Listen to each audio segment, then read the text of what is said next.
ចូលស្តុកឲ្យបានខ្ញុំថតមកអញ្ចឹងបងអើយជាមួយនឹងប៉ាក់នេះគឺពីញៀវសំណងពហើយសំណងពទៀតអត់ហើយកុំឲ្យមានប៉ាក់អង្កាំអូនណាអណាញ់ធ្វើមករៀងលៀតខ្លះចានេះណាជូនតាមសំណងពបងប្អូនអើយតម្លៃលក់មួយឈុត$150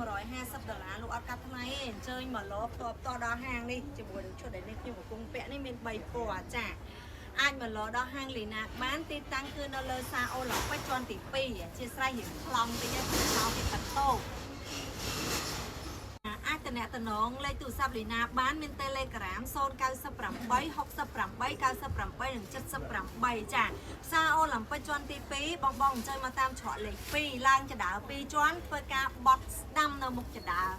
អរគុណច្រើនខអត់ឃើញអាចតាក់ទងលីណាបានបងប្អូនហាងនេះខ្ញុំលក់អត់កាត់ថ្លៃទេបងប្អូនយើងខំនិយាយលឺជាងគេបិទតោ